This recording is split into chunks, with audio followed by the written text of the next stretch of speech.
Well, it is that time again, everybody. Hope you are doing well. My name is BULDAK John, and I am back in action. In those scenarios, it's good to neuralize the cameras.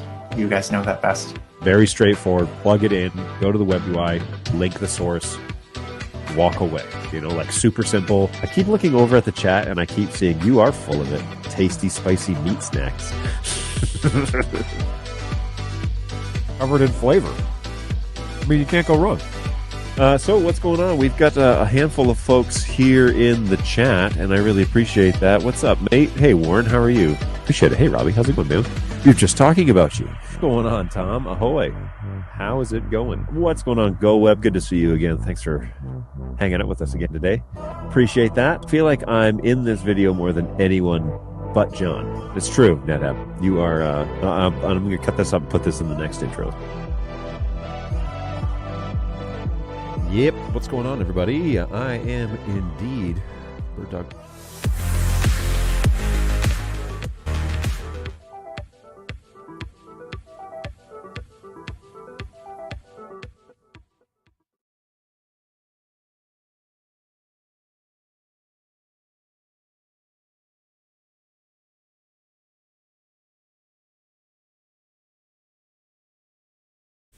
And my audio is muted. Hey, what's going on, everybody? So one disaster after another. This is what happens when you're not sitting in the studio, you know, and you're running late. This is exactly what happens. So hopefully you're doing well. Hey, I'm BULDAK John. Thanks for joining us today on the show. Today there is lots to talk about and lots to kind of go over. And I'm hopefully you're as excited as I am about sharing some of the knowledge that we have acquired over the ages and talking about a really cool feature that's a part of most of our cameras here at the BULDAK fleet, the scopes option. And so the last time I did a color balancing video, I did one that was basically, hey, here's how you quickly kind of match things and how you can compare and contrast and how the actual white balance faders work and the way that you think about white balance when you're actually trying to adjust the blues and the greens and the reds and the yellows and all that stuff. So we had a great little session to do that. Well, on, what was it, Facebook, I think? Somebody was like, he introduces the scopes and he doesn't use it. Give me a break. And I was like, well, that's because that's not what this tutorial was about. This is about people who don't know how to use those or don't know what those are. This is how to get relatively good results quickly and, precisely. So that's what that was for. I didn't use them. Maybe it was on YouTube or something. I can't remember where that comment was. But anyways, I basically just told them like, yep, I didn't use the scopes for this color matching stuff because scopes are actually another level of understanding and a little more professional tool. The great thing about that, well, I won't go into it just yet, but the other piece about today is that we are indeed doing the BULDAK Spicy Korean Ramen. It's a return of the Snacks on Stream original. See how much we can make John sweat. So we're going to eat that and talk about scopes. I may try and eat that first and then go into the scope stuff. Now, if you are watching this post-show, I will be cutting up the 4 different conversations we're going to have about scopes because there's 4 different ones in there. I'll cut those up into individual videos to try and make them a little quicker, a little easier to digest. So go over to BULDAK John. Wait, let me help you here. 2 things that you need to do. First, go over to buldakjohn.tv and subscribe to that channel. And then on there will be 4 individual, in about a week or so after post this show, there will be 4 individual videos explaining, or for whatever it is that I explain during this show. I'm going to try and break them up so it's a little easier to digest. So buldakjohn.tv, that is my YouTube channel. And everything I do on this support show shows up there at least. And so I'm over on LinkedIn, I'm over on Facebook, I'm over on YouTube, and where else? Twitch. I'm on Twitch. So that's where I'm hanging out. And you can find me there. And I think my stuff gets ported over to Rumble, but I haven't looked at Rumble in a long time because we really don't do anything with that. So it does get ported over there as well after, post-show, Rumble kind of pulls it down. So wherever you want to be, if you don't like YouTube, if you don't like Facebook, if you don't like Twitch, there are alternative options for watching content, and you're welcome to check that stuff out there. So there you go. What's going on, Angus? Always a pleasure to have you on the show. Thanks for stopping by. Hey, I'm just running for an out-of-town event. I won't be around for the next couple of weeks. Oh my goodness. Well, you came to the right show. At least there's this one. We'll have a great couple weeks. We will miss you here on the support show, but hopefully you're able to come back as soon as you can. You're always welcome to hang out with us here in the chat. So thanks for stopping by and letting me know, because that's always important. Let's actually get to, and this shot, which is the P110, this would be a great shot to do some of this scopes conversation on, because it looks different than the P4K. But the P4K has the most color dynamic options that we have, and so that's the camera that's at the front of my studio. That's kind of my main camera, and that's the one that I kind of want to do a lot of this demonstration on, this camera here, just because it is probably the most dynamic when it comes to color. But there are scope options on the 200, which is, there's a camera sitting there that's 200, and I think on the P110, I'll have to look. I haven't actually looked there in all of these cameras. And I used to have a PF120, which is now looking at Auburn Hills, the Auburn Road, which is the road that our shop is on. And so this is Auburn Road. Beautiful day out there. Nice and sunny. It's going to get up to 89 degrees, almost 90 degrees out there. But it is currently only 81. So, another 8 degrees to go. So, great stuff. And pretty excited about that. Now, this shot could also be balanced a little better. It looks kind of rough. Is this the low bandwidth version of it? Yes, it is. So this is the low bandwidth version. This is the full bandwidth version of the PF120. But we could really use some. We really clear that up a little bit if we wanted, and if time allows for it, I will. But there is a lot of stuff to talk about, and I'm sure you guys have some questions. Full disclosure, I'm not an expert in this, and you are going to get a lot of subjective, a lot of this is a subjective topic, because what looks good to you doesn't necessarily look good to me, and vice versa. So if you are having questions about whether or not you're doing this correctly, there are some principles that can be applied across the entire conversation. But when it comes to scopes, it's just a tool to kind of help you get accurate coloring and exposure and a few other things, but help you get accurate colors in your shot. And then you can do with it what you want. And so I have talked about this at great length here on this show, but I tend to exaggerate the blacks in the picture. And I, didn't have color for a long time. I had a black scrim, which is still sitting here next to me, but I had a black scrim that I used, and I didn't really, fuss too much about what my set looked like. I now have RGBs that run on a gray wall, which I will talk a little bit about during this whole conversation. But I have RGBs that run some color, and it livens things up a little bit. And I don't know, maybe, I've been told, a little more something a little more fun to look at. It's funny editing these videos because I scrub a lot of them, and when you scrub videos, the colors go by really fast in the background, and it's funny to watch. So yeah, good stuff. Always fun, always exciting, and yeah, there's lots to talk about here. All right, let's do one other thing here real quick. Yoink. Today I am excited because this is the return of the BULDAK Spicy Ramen. Today is Quattro cheese, and I think potentially maybe Senseless is eating this as well. I'm not 100% sure if he is or not, but it looks like this. Actually looks pretty good. There is a big pack of spicy sauce in here along with cheese sauce, which looks oddly like Kraft Dinner powder, if you're familiar with that delicacy. So that's what it is. The question I have for MTash, what's going on? Good morning. Good morning. Scoping it out. The question I have for Senseless is, did you use the whole spicy pack or just partial? Senseless is here, and he is attempting to eat it. So I am going to do that too. I'm just going to go ahead with snacks on stream right away, because we got to probably get into this, and then we can get into the scopes. So Senseless is with me on the whole spicy pack, and that is impressive because he doesn't normally do that. So, yeah, let's go ahead and run snacks on stream, and then we're going to get into scopes because there's a lot to talk about, and it's already quarter after. Here we go. John's just making up stuff to start drama. Look, I don't know. Look at him. Wish me luck, folks. It's my first Vegemite experience.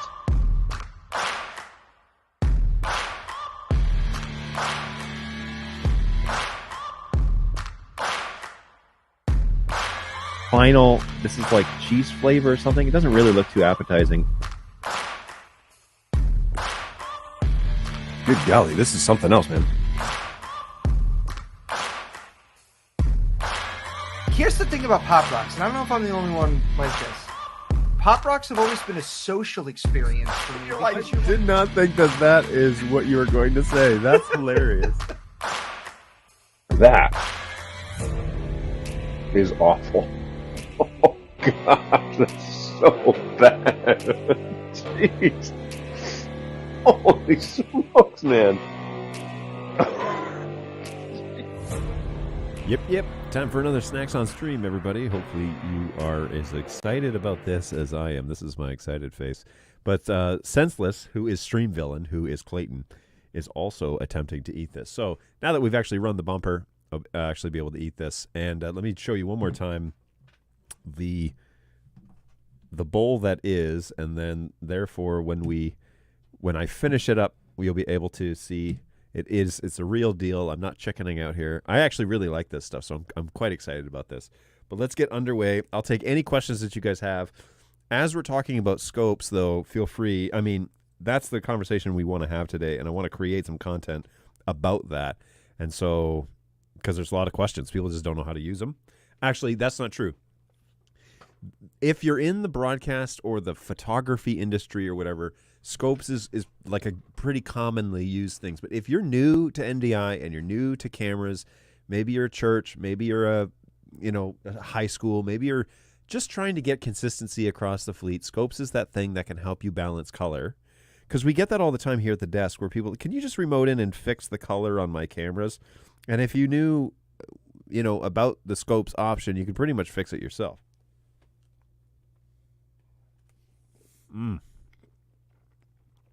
I have missed this. Yeah. Really good. I don't have any liquid in here today. Nothing to calm this down. So if it kills me, it will forever be immortalized on YouTube. But Spicy Ramen, man, it is turning into a staple in this office. Now, don't forget,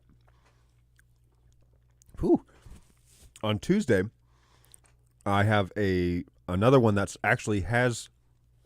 So there's it's like a chicken or a bird or something cooking the ramen on the package. Well, this one he's whistling and having a good time.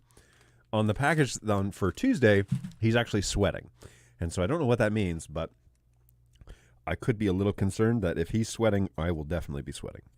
So, yeah, there you go. I'm looking forward to it.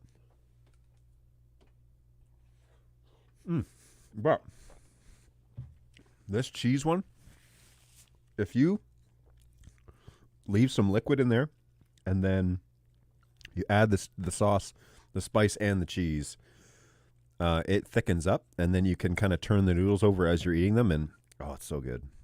This is really good. I will definitely eat this again. Probably shouldn't because it's not great for, if you're trying to pay attention to your diet. But anyways.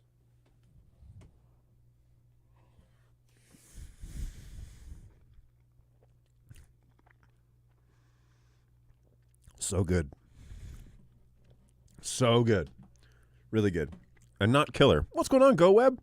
How are you? Welcome back. Always a pleasure to have you here. Hopefully you and your daughter, Sanaya, are doing well. John, I just ate half of that ramen in... John just ate half of that ramen in one bite. Oh, man, I've consumed a lot of water eating this bowl. It's brutal, but delicious. Okay, so The difference here is I don't have any liquid in here. I usually have coffee, and I usually have a stein of water. Not today, mostly because I forgot. So we're gonna fight through it. Good stuff.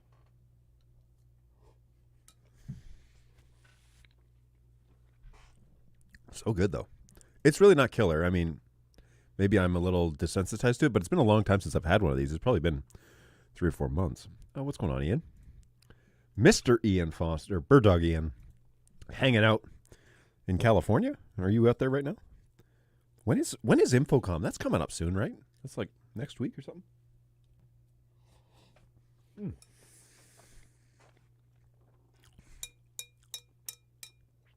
Really good, man. Hey, if you're into spicy food, I can't recommend this enough. Quattro cheese by BULDAK. The artificial spicy chicken flavored ramen original by Samyang. I've noticed that in the world there are a lot of things made by Samyang, and I think it's multiple companies, but yeah, there's a company that makes camera lenses called Samyang. Hey, I just had this Korean ramen noodle the other day for the first time, approximately 2/3 of the packet. It was insanely hot. It took me half an hour to finish it. I just had that. You had this one? The Quattro cheese? Oh my goodness.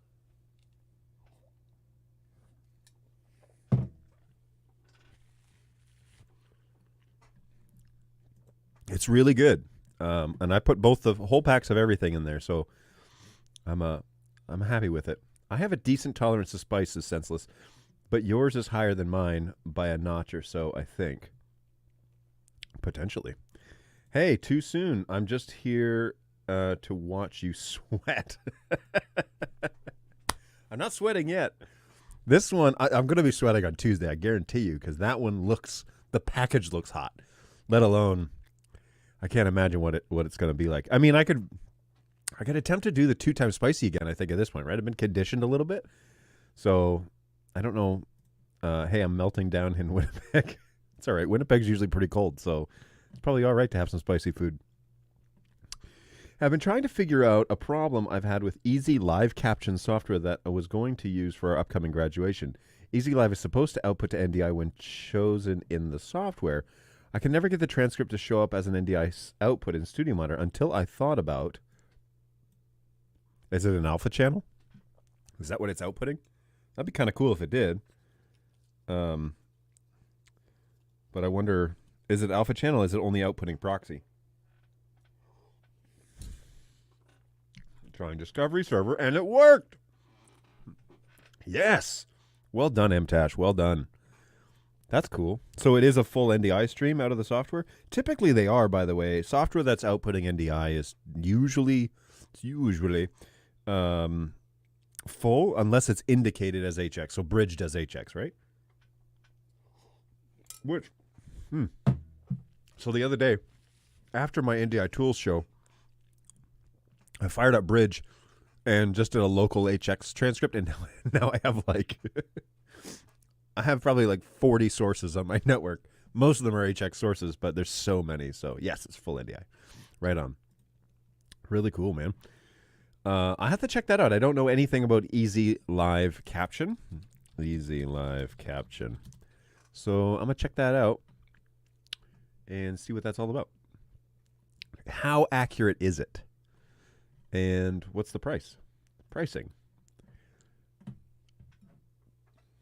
Subscription length by minutes? Huh. That's an interesting price scheme. Is it economical that way?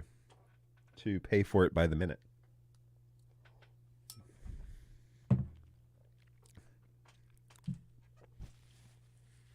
A 12-month subscription, good for 5,760 minutes, is $5,000. For 1 month, which is 480 minutes, it's $400. Huh. Interesting. 480 minutes is 8 hours. So that would be 4 shows. So I would need 2 1-month subscriptions. I would need hang on. Extras, an additional 500 minutes is $50. So I would need to spend $450 every month on this show just to transcript it. Interesting. Let me know how it goes. I mean, if it's really robust, obviously it'd be worth it, but I just don't know. This is just a test for just one event, but it's very accurate. Interesting. I'd love to hear a simple breakdown of the following. HX3 is optimal when you need ... Okay. I mean, use cases are a dime a dozen, right? And very much so anecdotal. But I like HX3 as a middle ground between HX2 and full, although full is basically the optimal, but it's,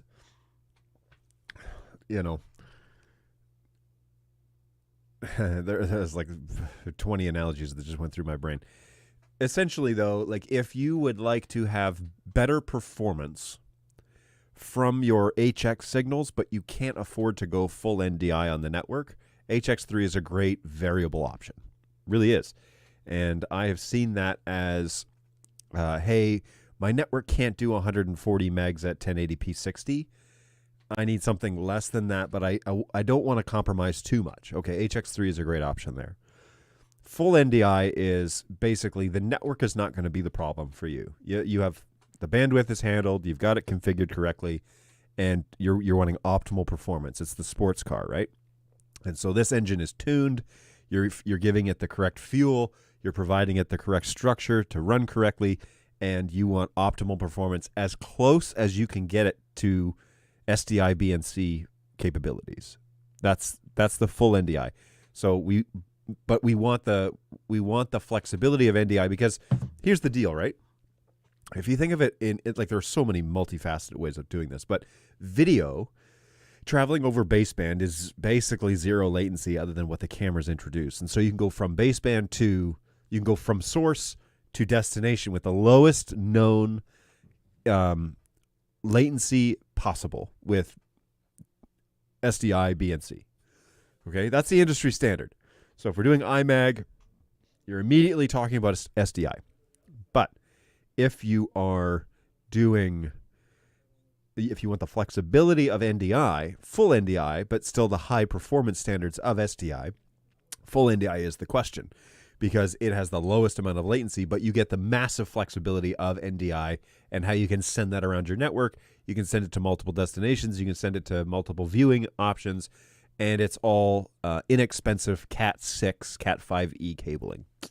So the price all of a sudden becomes a lot less. You get a little bit more latency than SDI, but you have all this more flexibility. Now we can ship it around the world. I can send it to Melbourne for, a few hundred milliseconds. So it becomes very flexible in that, and we don't need to encode it somewhere else. It's already NDI. HX is when it's like, the infrastructure is going to be a problem for us.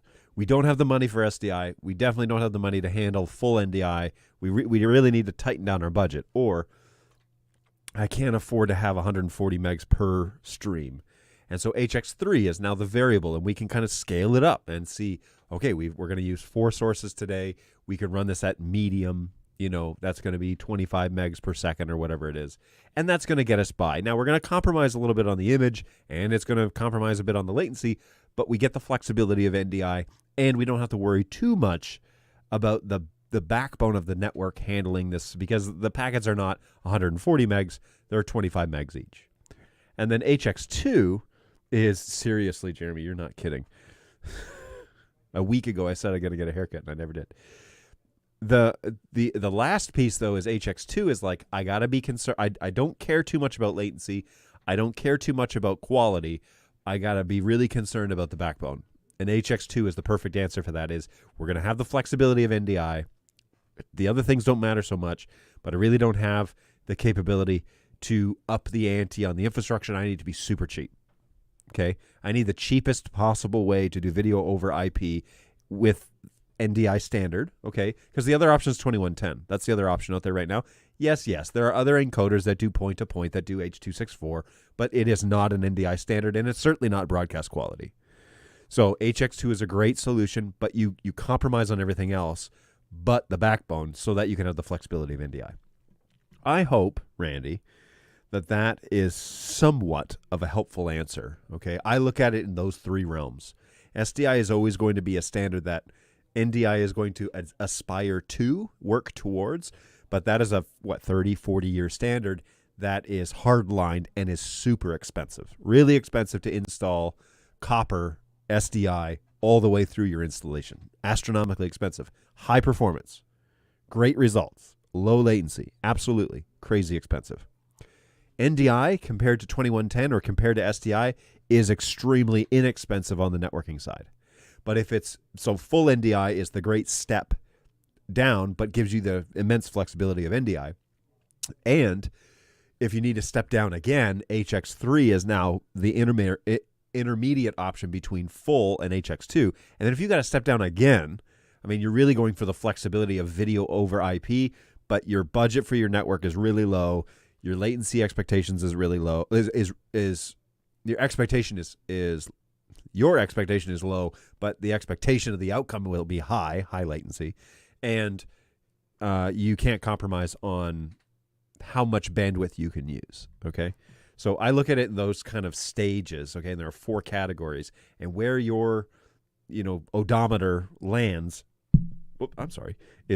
is going to dictate where this all goes. I'm almost done my ramen, and we're going to get into scope. But to prove, if you compare earlier to now, I'm down to the liquid. I'm down to the cheesy liquid that I've been stirring about. Senseless, how are you doing over there, by the way? Jeremy, yes, my hair is so long, and I 100% need a haircut because it's getting out of control. So, yes, sir. Yes, sir. I agree with you. And definitely back here, I've got the Northern Ontario mullet going on. So, I'm going to start talking like Northern Ontario, start going out for a rip, if you know what that reference is. Hey, thanks so much. My pleasure. I just installed 1,000 feet of Belden, 1694A in a new building in Winnipeg, but also 10 gig fiber backbone between 7 Netgear 4250s. Very nice. Fiber is terminating this week. Switches are being installed next week. That is slick. So what's the cost comparison between the fiber and the switches and the 1694? I'm just curious to know what it costs out in Winnipeg to do that. Where are you, John? Not your normal studio. Oh, you haven't been with us in a while, Jeremy. I am in the same studio, but 90 degrees turned. So I did a studio tour long ago. I think you were here for that one. And then I did a studio update, like an overhaul video. And that is the one where I explained how all this has changed and what's going on here behind me. It's essentially the same studio, but I was facing that way, and now I've turned 90 degrees and I'm facing that way. And I've upped the ante a little bit. I've got a beautiful Samsung TV that is now my confidence monitor, which is really annoying because when I look at my image on the confidence monitor, which is, my head is literally sitting on top of the P4K, I can see my eyes moving back and forth between it. It's really annoying. So maybe there's a teleprompter that I need to find in the future. We'll see. We'll see what I have. I haven't. It's been a busy month, and I can't blame you for that. This month has been busy. BirdDog has seen an uptick in sales and has seen an uptick in support and all sorts of things. So I understand, man. I'm not faulting you. I'm just happy you're back. I have a 64-ounce water bottle. It is now half empty. That's how I'm doing. Oh, it's so good. Let's go. Let's go. This is starting to cool down, so time to get after it. Oh, yeah. Cheesy goodness. BULDAK Quattro cheese. I'm assuming that's... Oh, yeah. All right, just the liquid. Boom! There you go, folks. Done and done. And I'm feeling good. Now, this might go through me like a hurricane, and the show might be rushed to a halt if that is the case, but time will tell. So there you go. Hey, nice. I like the wall behind. It's much better than the black wall. How dare you? How dare you insult my black scrim? No, that was one of the things. Was like, hey, it'd be great to have a little color. So there you go. Now it's not black hat, black shirt on a black wall, and just John's head floating about on screen. You know? Whew. One of the pepper flakes is chilling right here. Or over here. So we're going to struggle bust through it. What's going on? shows everyone the studio, then immediately changes the setup. It's true. I definitely did that. I showed my workflow in that studio tour, and then I did the overhaul. So, and that was like a week apart because I had been threatening to move my studio into this configuration to give me more room. And then one Wednesday, I was like, let's do it. So there you go. I would like to say I'm a man of my word, but I'm a man of my word eventually. Quote of the day. Did you ever check out the teleprompter and central control? No, I did not. I should do that. Maybe I'm going to write that down now because apparently I've been forgetting. Yoink.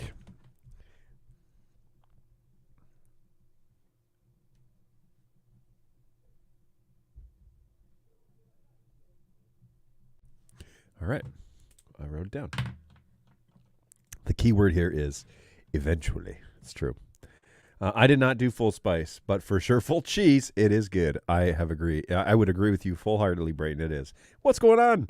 My friend from Stockholm, Sweden, that I refuse to say your name because I don't want to butcher it. Welcome back to the show. Are you traveling home again right now? Last time you were with us, you're on your way home from your busy day. Hopefully you've had a good one over there. I would love to go and see Sweden. I have never been, and definitely would like to go. Hey, Randy, did you do the blown fiber? Yes. Awesome. Glad to see that you're headed home. RG6 was $2,800 a roll plus 12 rolls, so $33,600. I don't know the price of the fiber. It was just rolled into the price of the install. I made a mistake. I only got 6 strands installed. Should have done 12. Yes, that might be a little limiting, but you might be able to make that work. Probably be all right. Okay. We need to talk about the scopes option on the cameras. And so I'm going to pause the chat and I'm going to do these segments, but I'd like to talk about scopes. And I'm going to record so that I can have full value when that happens. So let me set this up so that I can share screens and do all that sort of goodness. Where is my mouse? Oh, it's over here. Okay, that would explain why that's not working. All right. Screen capture. On the NDI-5 update, we have been able to enable, on most of our cameras, the option to show various scope types. Now, scopes are a great way to find out color data and exposure data inside your shot. But I have to preface this entire conversation with this idea that the end result is always going to be subjective, meaning that it's up to you what you want to put out in the wild. It's not up to some sort of industry standard. And to make it a little more clearer, it really is your art form, okay? So when you do a show or you take a picture or you set up a studio, it is really based on how you perceive? No, how you, I think that's right, perceive. I'm saying that wrong, I think. How you understand what it is that you want to put out in the world, okay? So there is, hey, does this look good versus this is my art form? And people are going to judge it, whether or not it's good or bad. Jeremy just told me that he likes the color over the black background, okay? Those are choices that I have made over time. Now, whether I agree or not is kind of besides the point. People are always going to make a decision for themselves whether or not they agree that this looks good or this doesn't look good. But that doesn't really matter in the end. Really, ideally, you would be more concerned about whether or not the content that you're putting out has value. And the way we understand how we adjust our images by using scopes, that helps us produce the content we are trying to create a little more accurately, a little more precisely, with enough detail, with perhaps the detail we want to share but not, and I'll talk about that in a little bit, what I mean specifically about that. But we go into this conversation subjectively, okay? Adjusting color and adjusting exposure, adjusting white balance, adjusting all of that is really up to you and how you interpret what you're going for. So I've done a fair bit of work in adjusting this P4K and adjusting the P200 to look how I want it to look. Nobody at HQ in Melbourne is saying, hey, you need to adjust your blacks, or hey, you need to change the exposure, hey, you need to change the white balance, or hey, it's too blue, you need to have a different background color. Nobody's telling me that. I'm making these decisions for my own. And that is what this tool is for. It's to help you make better decisions when it is that you're framing your shot. And so we get people that contact the help desk, and they'll say things like, hey, I've seen John's show, or I have 3 cameras and I just can't get them to look correct. Well, that is a loaded question. That question is more about, I don't understand how lumens and how light and how color kind of work together to give me the desired outcome that I'm going for, and how that gets interpreted through technology, how cameras interpret that information. Now, you got to remember, cameras are doing their best. And in many regards, they do their best, especially they do what they can do when they're set to full auto or partial auto. And what I mean by that is, if you're running in full auto, okay, your white balance is set to auto or your exposure is set to auto, it's going to try and estimate what it's looking at and where the level needs to be.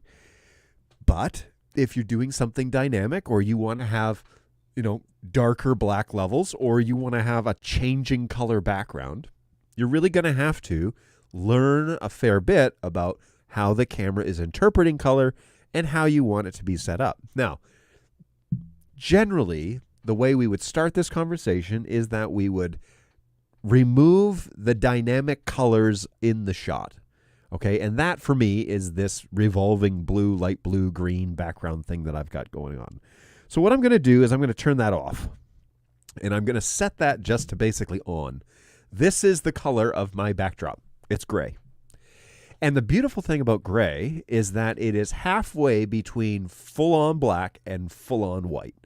And when we're talking about scopes, that data is actually really useful. Now, there's a shadow on the wall over here. There's a shadow over here. That's going to be a problem. Not a problem, but that we're going to have to remember that when we take that information and that data into account. But gray is actually a great place to start, because if you look at my shot now, there's basically one major standout color, and it's my bird dog shirt.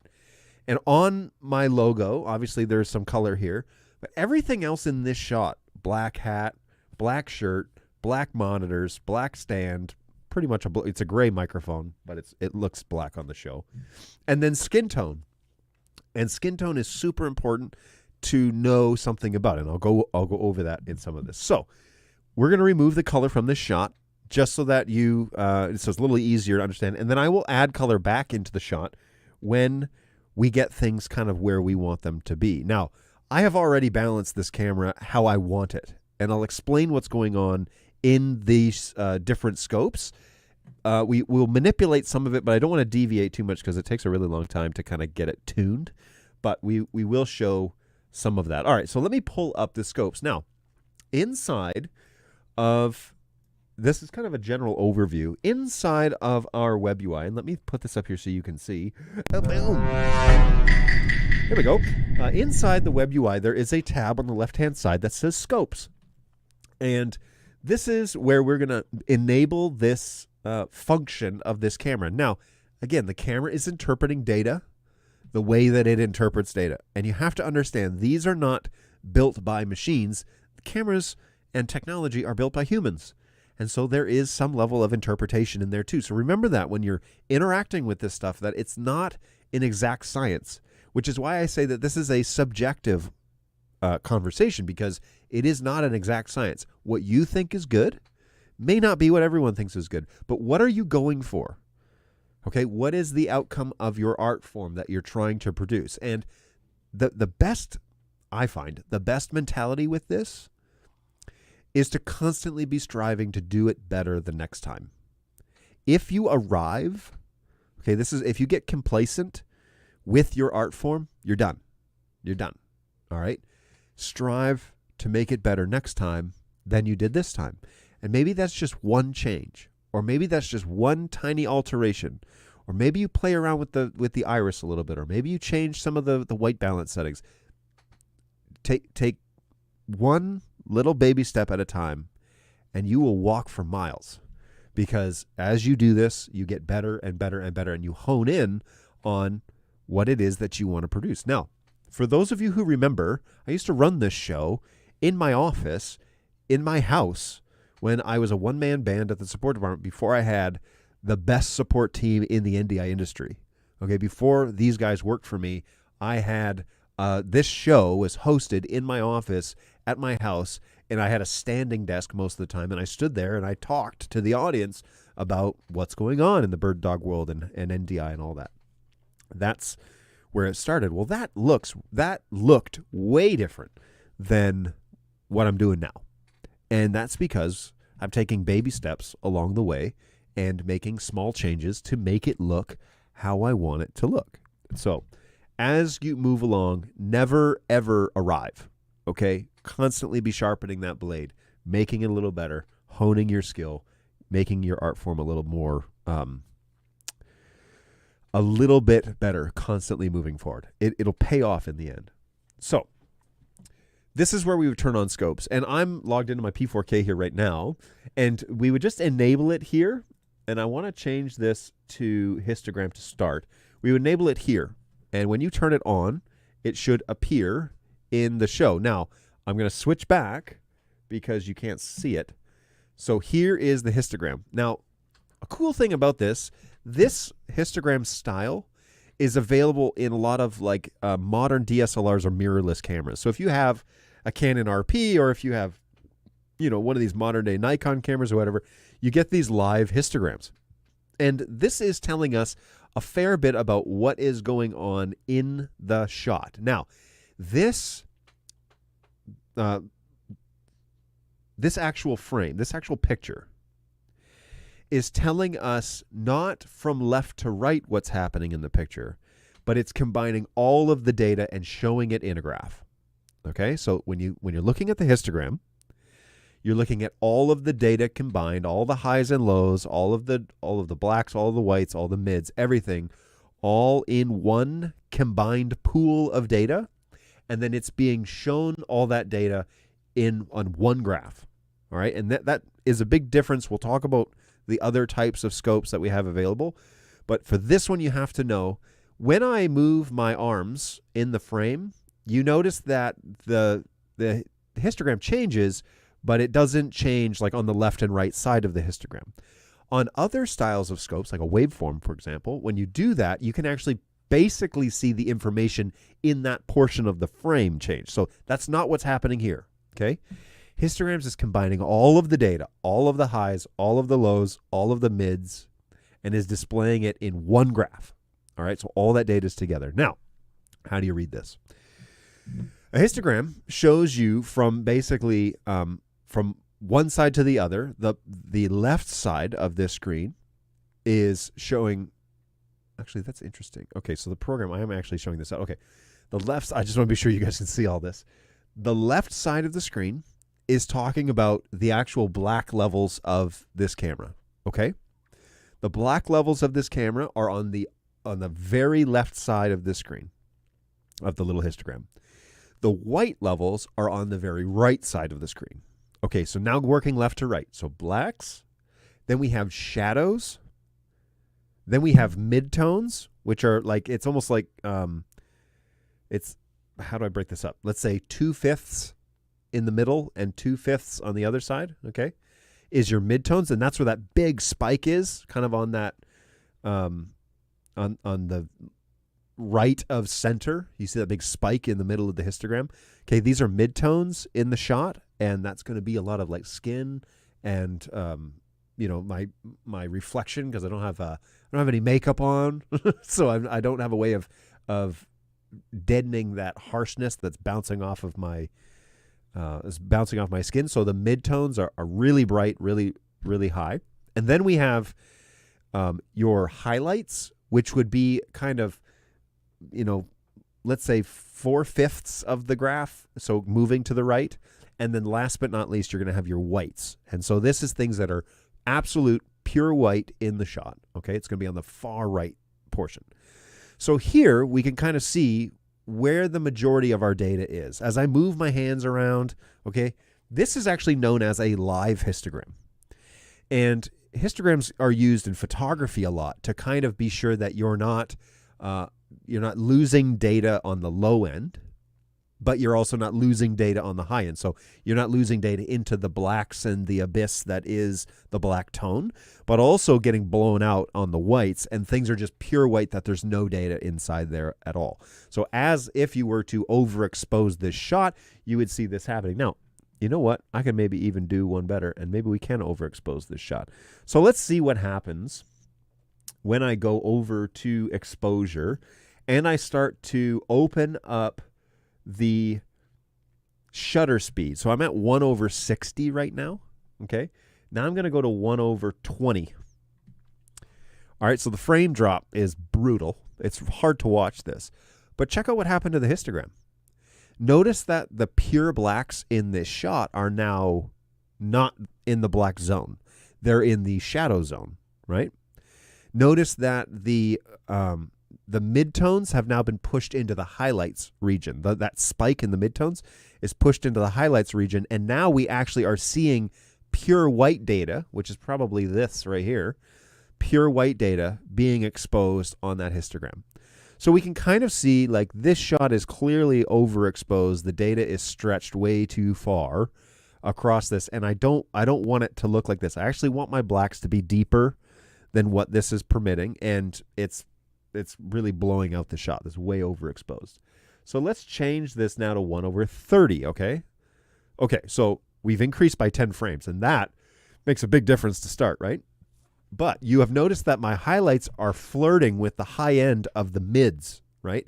So we've got our highlights it's basically right on that line of where mids and highlights start to cross, and that is where the majority of the bright portion of this shot is dwelling. But you also notice that I'm not losing data in the blacks range still. Notice how the blacks kind of come right off the end, and then there's a space there. Those are your true blacks. And if you move all of that data on this histogram down, you start underexposing the shot, that black range is going to get filled with that data that's in that spot. So this potentially is actually fairly close to being exposed, relatively close. It's a little bright, but relatively close. So if I now double the frames, I go 1/60, which is what we had before. Now notice, now the blacks are now squished up against the side, right? And obviously, from coming back from what we were just looking at, it looks underexposed. However, I want to lose some of the black data. That's kind of one of my trademarks of the coloration that I do on this show. And so I want the blacks to be right up against the edge there and to basically be losing the actual black data that's in the shadows and, is true black. That also happens with the side of this monitor, okay? So we got a monitor here that has basically just pure black. Well, that is in that portion of the histogram. So this is how we can read some of this. Now, my midtones are actually a little lower than they were originally. And so what we can do with that is we can go down to like 1/50. And this is really more, I think, where I'm going to leave it. So I'm running 1/50. I'm actually only shooting in 30 frames, and so that's no big deal. But if you do 1/50 or 1/30, see, 30 seems a little too bright. 1/50 seems to be pretty good. If I were to go to 30, though, and then I were to adjust the iris, which gives me a little bit more granular control over the actual lens itself, I could dial this back in pretty much perfectly how I want this. This is what I want. So my midtones are not flirting with the highlights section and certainly nowhere near the white section, but it's right in that nice little sweet spot where that's where my midtones need to be. I'm shooting at 1/30 at f-stop 4.8, and I don't know what my lumens reading is, but hey, there's a toy that I don't own. So histogram is super helpful, but what I would strongly recommend is that you do this with a neutral background. Because if you were to introduce color, things start changing oddly. Now, we get a general gist of things, okay? We get a general idea as to where things are, but as intensities change and as colors change, the live histogram starts moving all over the place. And so you really don't want this going on when you're trying to do this. And so the key here is to set it all up with a neutral background and then add your coloration afterwards and see what it does to your shot. Now, there's some give and take here. There's a little bit of playing that you have to do with understanding your shot. You notice, like, I'm getting a lot of blue reflections on the sides of my face. That's a part of the colors that I've chosen to use in this shot. But that's just kind of a ramification. What you don't see is an entire studio of white drop ceiling that is also lit up basically with ambient light. And so it's bouncing off all over the place. I should take black fabric and cover it all to really control the light a bit, but ain't nobody got time for that. So we will control the group. I'm going to go back to my lighting situation. And this is just a white light. It's running at like 5400 Kelvin for those of you keeping score, but it's a white light. It's kind of like sunlight. It's kind of in between. It's a good studio light, but that's what these lights are all set at, 54. This one's 54. This one's 50. The ones on the floor are now 54. That gives me a nice even wash, and it makes the colors true. This is the color of this wall. It's gray. And it's really helpful when you're trying to do scopes. So, okay, that is the histogram, and it's super helpful if you understand the basic use of the histogram. Okay, the next one we're going to talk about is waveform, and the reason why we're going to talk about waveform is because it bleeds into another one later on. So let me make sure I said everything I wanted to say about histogram. Oh yes, so the only other thing about histogram is that you want to be sure. Let's go back to this real quick because I need to spend another second here on this. When in the photography realm, histograms typically, like beginner courses are going to say something along the lines of on your histogram, you want to have like a bell curve, okay? Like a nice mountain in the middle. Again, yes, that's a good place to start. However, depending on what you want your picture to look like, what you want the shot to look like, that will change, okay? If you want your blacks to be a little darker, if you want to lose the data in the actual shadows, it's not going to be a nice little mountain. It's going to look different, okay? But the key is that when you set this up and you get comfortable with the way that the shot looks and you get comfortable with the scopes, now you can do this on multiple cameras across the fleet, and it doesn't matter as much, okay, it still matters, but it doesn't matter as much the coloration of your monitors that you're using.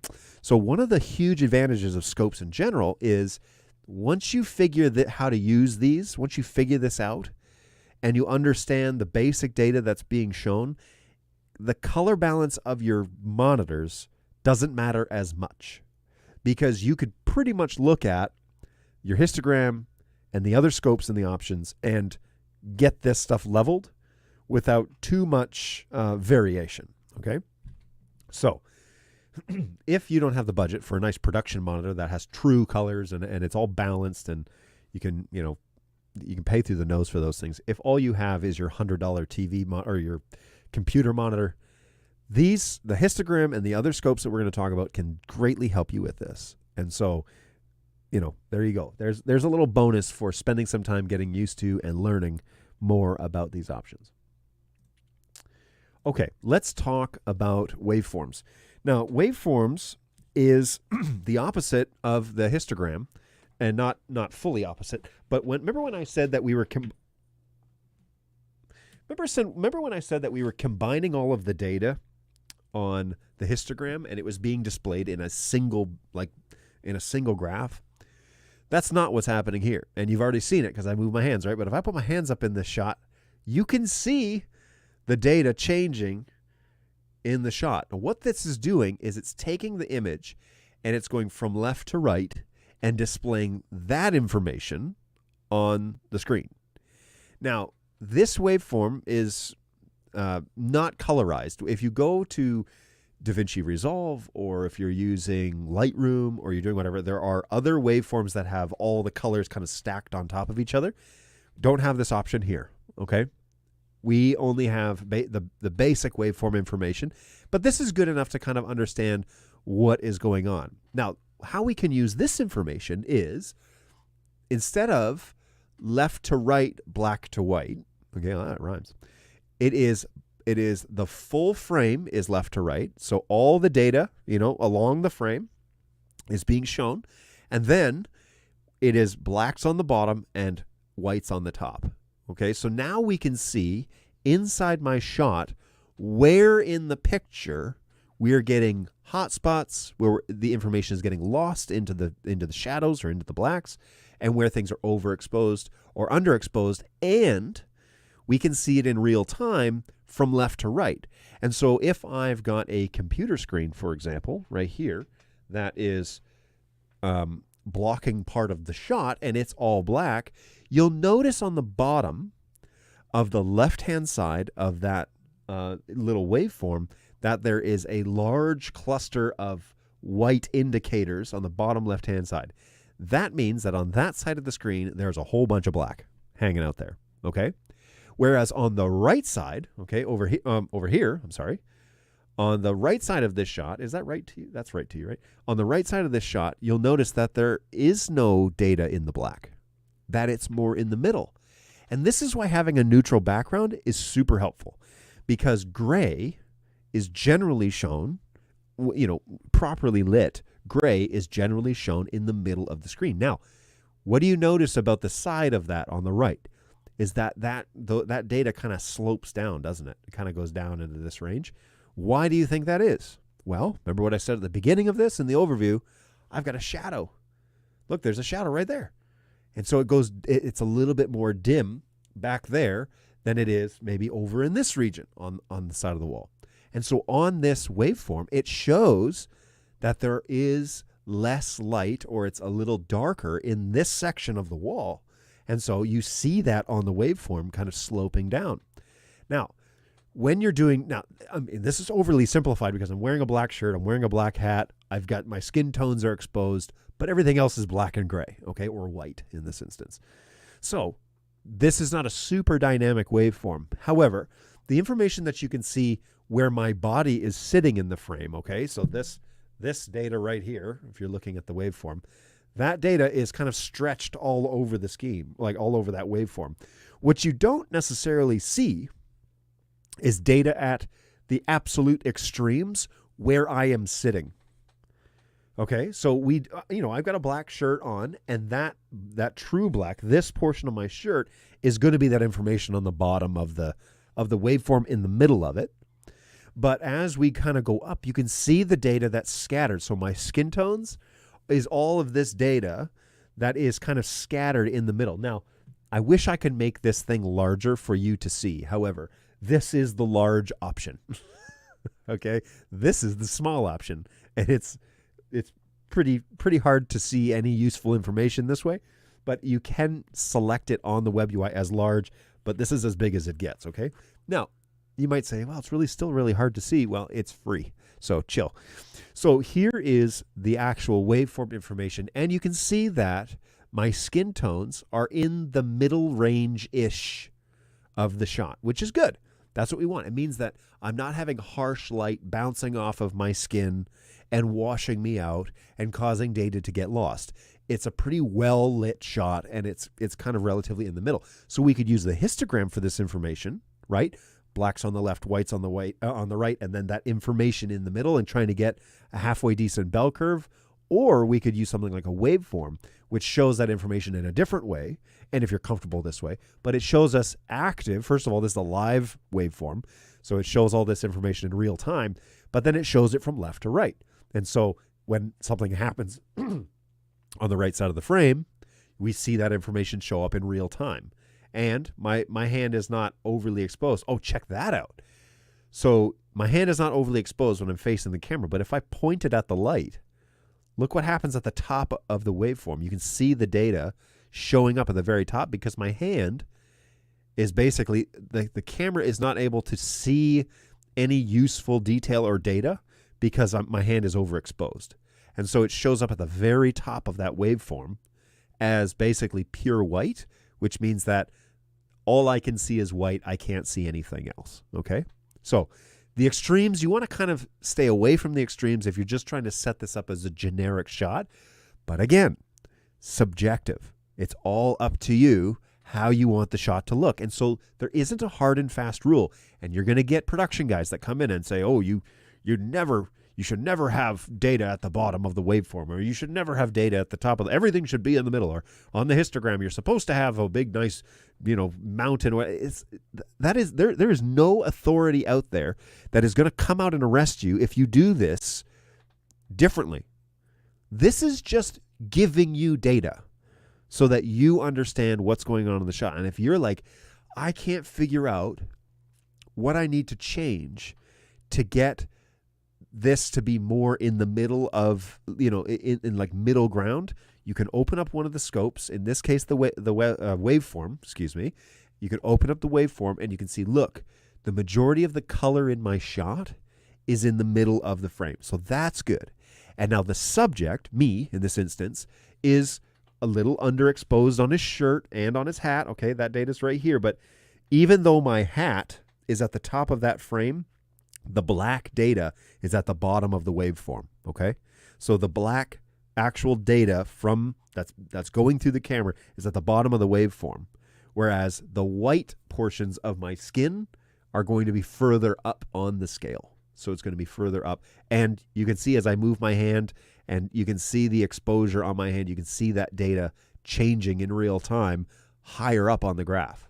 Okay, so if I turn my hand and it's overexposed, you can see that information is above that kind of middle line, meaning that it's getting whiter and I'm losing information the brighter it becomes. And same thing on the other extreme, by the way. The darker it becomes, the more data you lose. So there you go. Okay, so waveforms is super helpful. Hopefully that makes a little more sense in understanding exposure, but understanding how to read this. Now, as a fun little exercise that I promised you I would do, let's turn on the colors. So now we get the party going on. There is a lot of data here that you may see if you're using this, if you're using your colorized backgrounds in real time and watching the waveforms. Now, I think it's kind of fun to watch the colors change and watch the waveforms move in real time. However, it's not very useful, okay? Because although it's fun and it's a fun little exercise to do after you get everything kind of set up, it's not really true to what is going on, especially if you have a revolving color like this. That's going to be a problem. You still can use this data. Okay, so it's still helpful that I can see that the majority of the information, the colorized information, is still in the middle-ish range of the waveform. But it changes and it's revolving. And if I want to truly balance this shot, I need to probably set this up with a gray background just like this without it changing too much. All right, let's get this correct. Okay. And what's cool is with NDI5, with the scopes option, you can turn on the scopes on multiple cameras and make sure that they're all relatively the same. Okay. That's the advantage of this. Okay. So if you turn on the colors in the background, it's going to be super confusing and it's going to introduce a lot more data that's not going to be particularly useful to you. You may learn, and as I have, that when you turn on your lights, you need to turn them down a bit.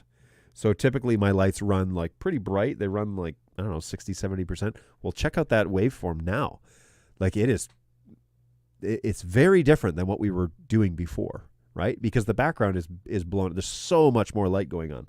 So when I'm balancing this, I go way down to basically where I have a gray background like this.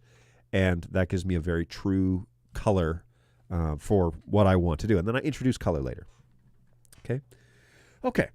Fantastic. Let me make sure I covered everything I wanted to here. Yep, that's everything that I wanted to cover on waveform. So hopefully that's helpful. And certainly gather and collaborate your questions in the chat if you have any additional questions. This is just what's available on the BULDAK cameras for free. As a part of your purchase and update to NDI5, this comes along with it. And so that is a huge free bonus. Go ahead and go look at devices that just do scopes and check out their prices. That's how much money you save by updating for free your BULDAK camera. All right. Now, the reason I wanted to do waveforms first is because vector scopes is the next step in the waveform information.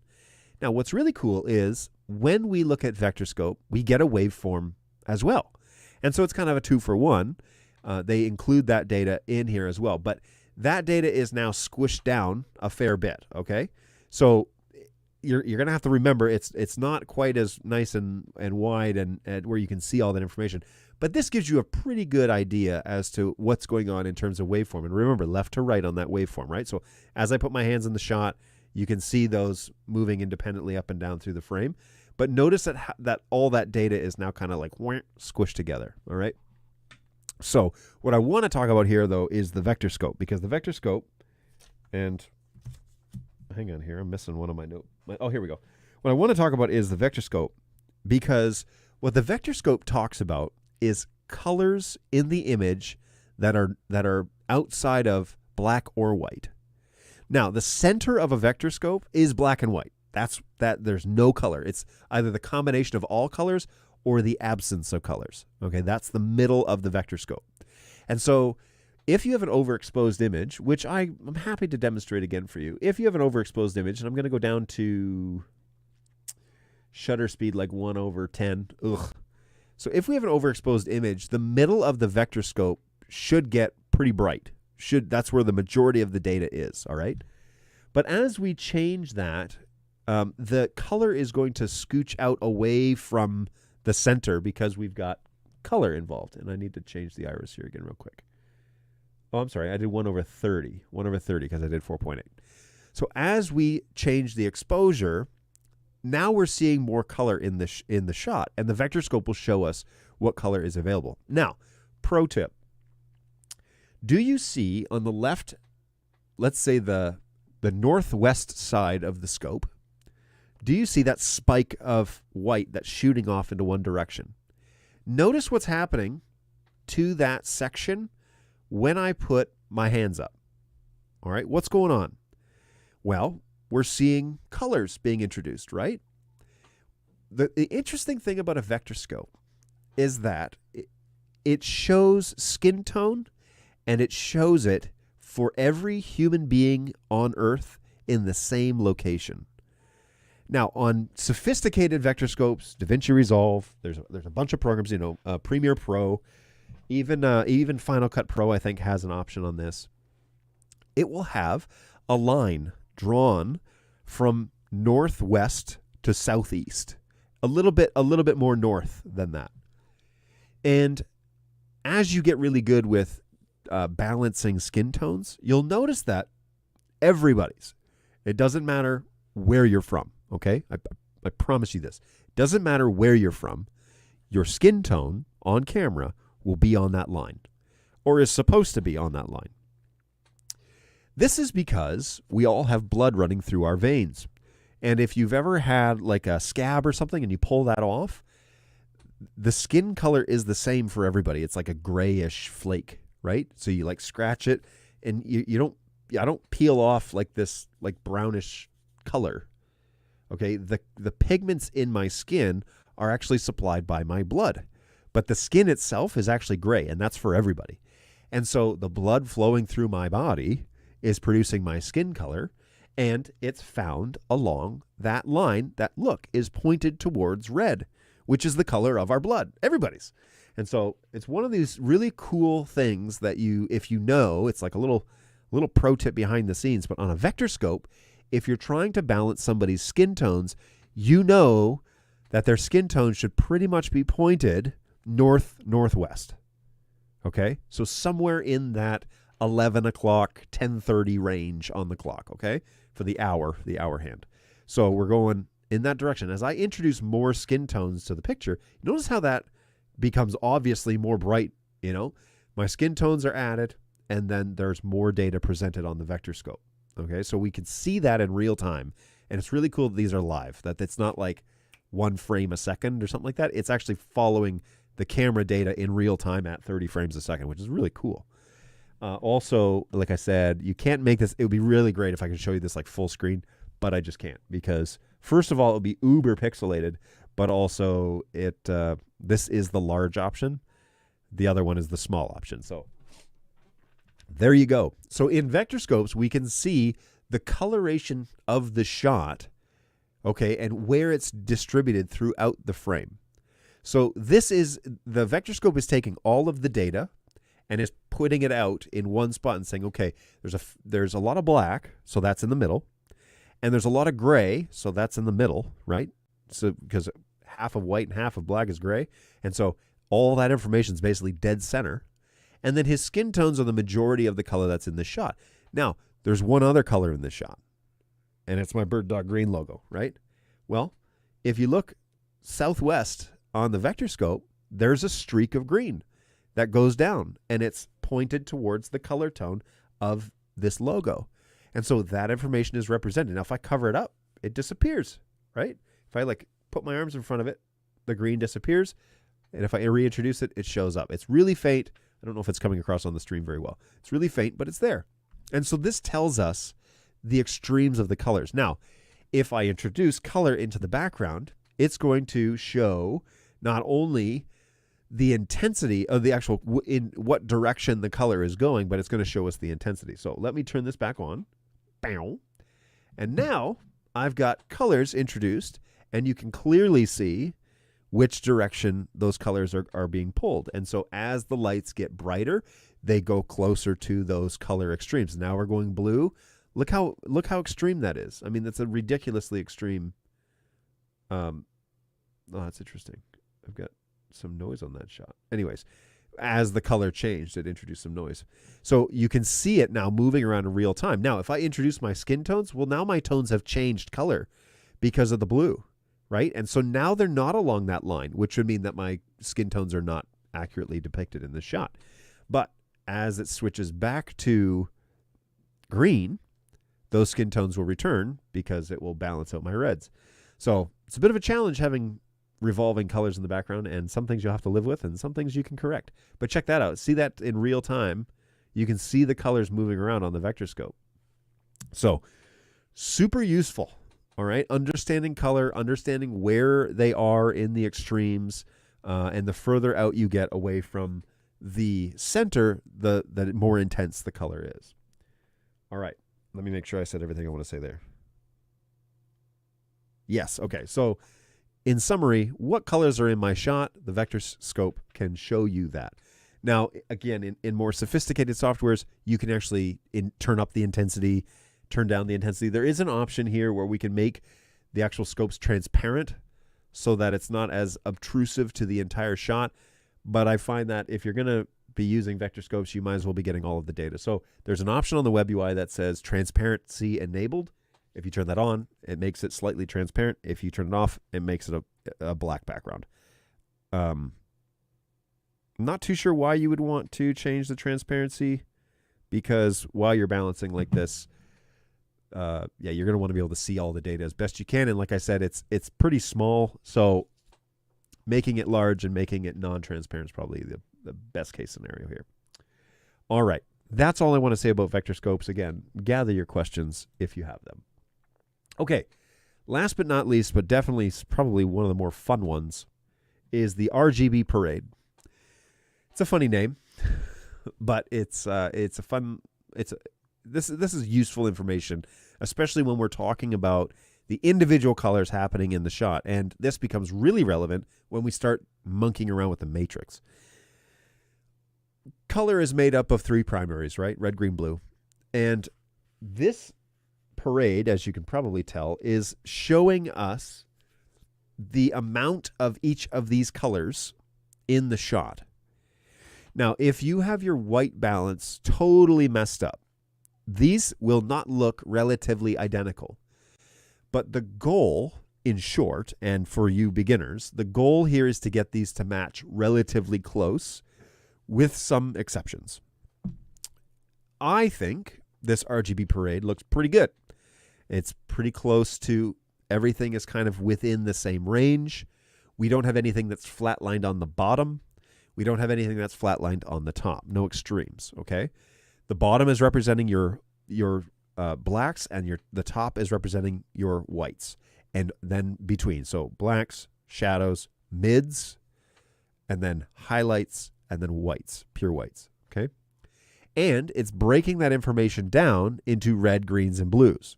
And so, if we were to go over to Cam Control and start monkeying about with our white balance, we could probably see this in the extremes. Now, we could also play around with the green, blue. Now, I'm going to write down these values because I always change them, and then I pay the price for them later. 160. Okay. Okay, so here we go. Inside the camera, so I'm just going to cut over here. Just give me a quick second here. So inside of the, and you can still kind of see right here in the top little corner of the blues. So here I'm going to manipulate the camera reds and camera blues, but you can break these down into 3 more categories, which is the red, green, blue categories, and we can kind of individually manipulate them. And I want to show you what that kind of does on the actual waveform, okay? So the first thing I'm going to do is I'm going to pull down the blues and head towards green. So I'm going to go from value 169, and I'm going to go to value 150. Okay, so 169 to 150. Okay, this is 169, and this is 150. That is not easy for you to tell what's going on here. So 169 looks like this. Okay, notice that the blues bumped up in the mid-range a fair bit. And then if we go down to 150, the blues are dropping. Now, if I were to look at this RGB parade, I would say the blues are underrepresented in this shot. That things are a little too red, a little too green, or a little under, the blue is a little low. And so if I want to change that, I head towards the blue on the white balance settings. I head towards the blue, and I know, because I wrote this down, that I need to be in the 170 range. So I'm going to go over there to 170. And now my blues are at about the same level as my greens and my reds.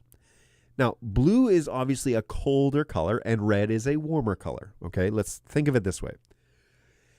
If I want my camera shot, to match the color intensity, okay, the color intensity of my lights, which I stated earlier is like 5500, 5800 Kelvin, I'm going to want my color to be fairly cool over warm, all right? So in this instance, my blues are pretty much spot on, except they're slightly higher than my reds.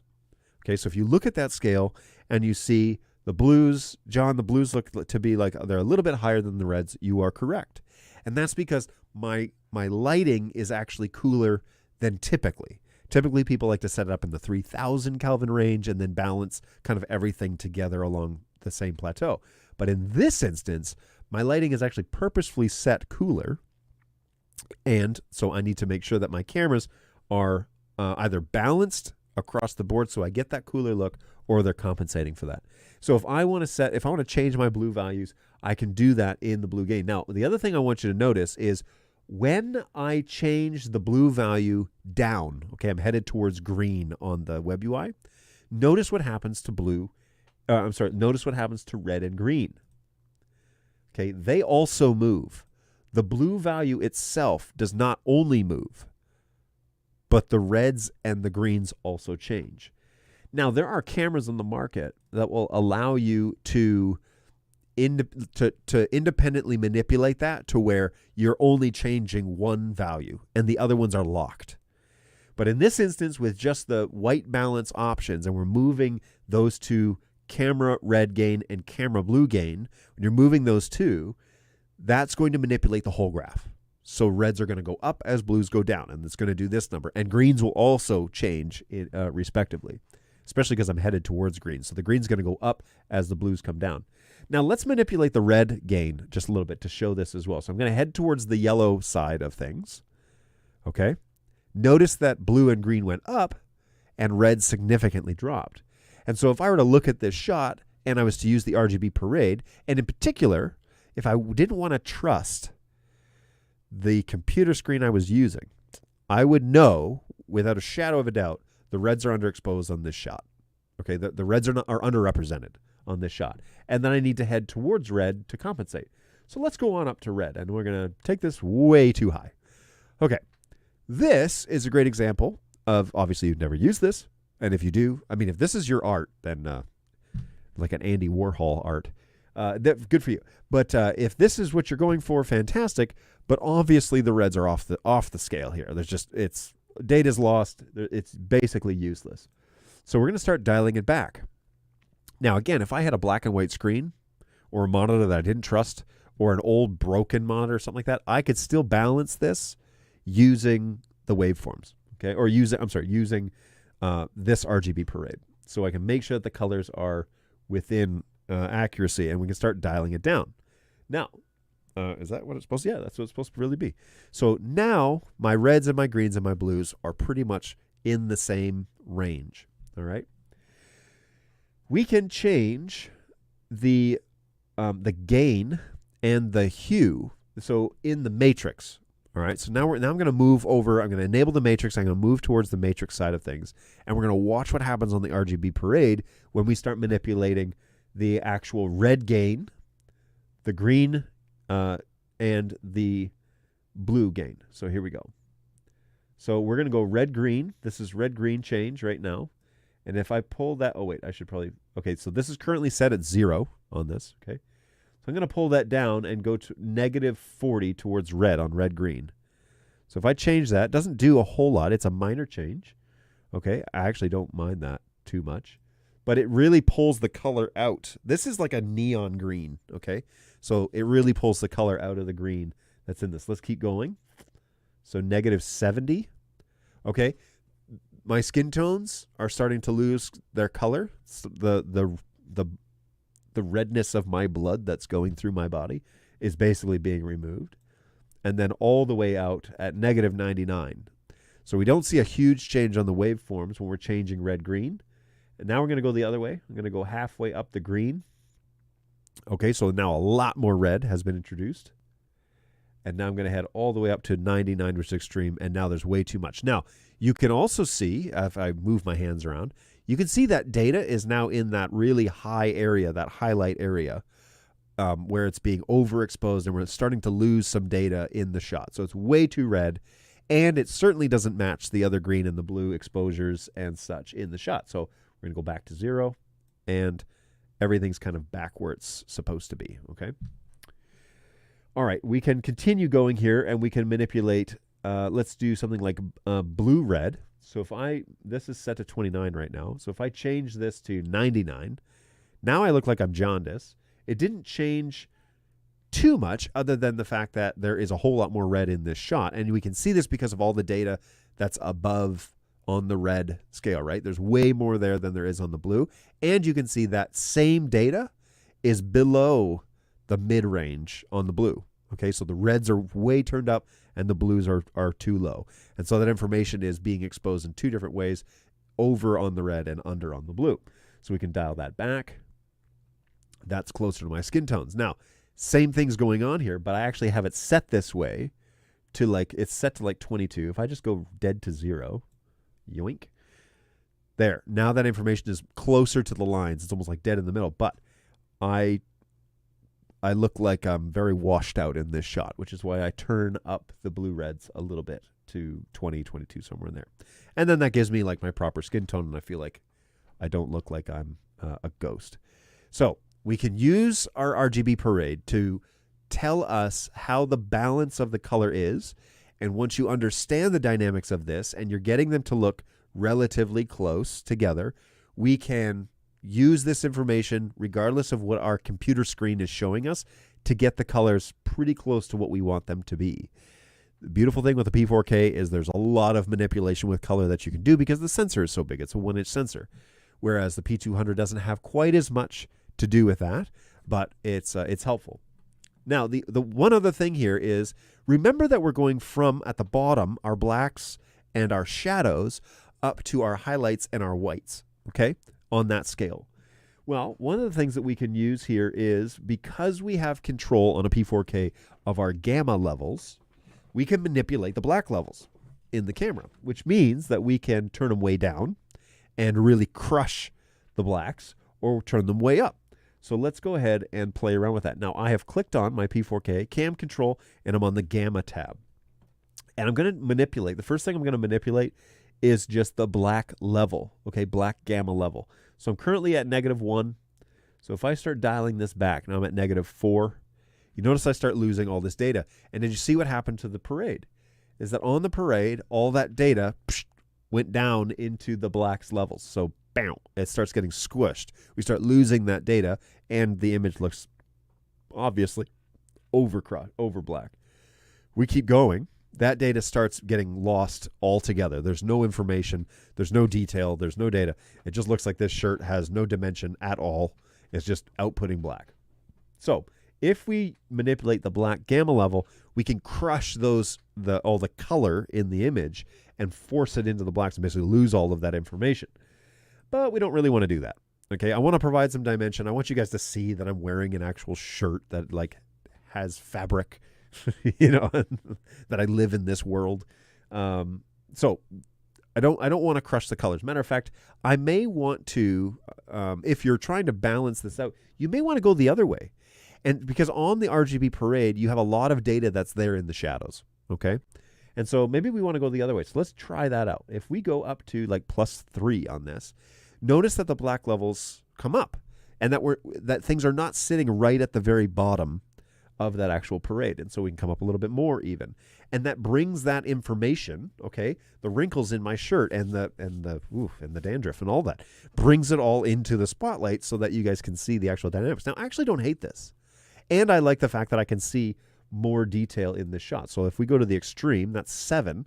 That basically means nothing is pure black. I only have basically the high end of the shadows and then midtones in this shot. I actually like that a lot, but it might change with the color that we're going to introduce. So let me go back to my standard. I might consider changing this now that I've played with that a little bit, but this is what the shot originally was. Now, let's manipulate just the black level slider, which is the second last option on the bottom. Now, I'm at -10 right now. So if I go down 1/4 of the way, which is -25, it's going to lower, it's going to actually bring down that black level and start crushing some of that data. So now you can see right at the very bottom of the RGB parade, there's like a white line on the left side of that little parade on each, the red, the green, and the blue. That means that that is dead on black. Okay, there's no data. It's just lost completely. And it's likely this portion right here because there is no light here. It's likely getting lost there. And we can manipulate some of that and find out what it is. It might also be this screen, to be honest with you, because there are pure black things in this shot when I have the black level set to that much. Now, let's just play devil's advocate here and go to extreme. Okay, so this is -48. Now I have very little data in this shot. And so it's crushing all of that information. You really don't want it to be on extremes, okay? Unless that's what your subjective art form is. This is the vibe of your show. But you're losing a lot of data that you could, especially if you're going to do it in post, do something in post, it could really help you out if you had that data and you could color correct it later. But if you're saving this as the raw file, there's not a whole lot you can do with this if this is the information that you're capturing. So let's now go, I'm going to set this to -1. All right. Now you can see, this is just right down the middle. Now you can see all that information kind of stretched out in the shadows and the low mid-range, okay, of this shot. It doesn't necessarily get into the highlights at all. That's the gray wall, by the way. This line that goes across the RGB parade, that's the gray wall. But it doesn't, a lot of this is shadows and then low mid-range because it's a black shirt, obviously. So let's start dialing up here. So we're going to go up to +25. Okay. Now there are no blacks in this shot. There are only, there's only going to be shadows and very few shadows for that matter. Most of it is midtones. All right. And obviously that will continue as you raise up the extremes. And so now there are no shadows in this shot. Now it's just midtones and higher. So whatever it is that you're trying to go for here, whatever your look is, the parade will tell you how to balance that and also break it down into your 3 primaries. So I am going to go back to -10, which is what I normally have it set at, which is not at the extreme. I'm not pushing things right to the very bottom. But now I've played around with this a little bit, and I kind of want to use the black gamma level at about 5. Okay, so now I don't have anything in the extreme realm. Now I have space at the bottom, space at the top. I'm not losing any real color data here to either extreme. All right, so the last thing that we're going to do here is introduce color again. So let's go back to my ever-changing colors. Now check out what happens. And this is why having a neutral background really helps on the RGB Parade, is because this information is not useful to me because it's constantly changing. And check it out. We go blue, blue goes way up and reds go way down. Well, how am I supposed to balance this out if I am having this issue? Now, I think I just realized what happened here. ND filter off. Where is the detail? Here it is.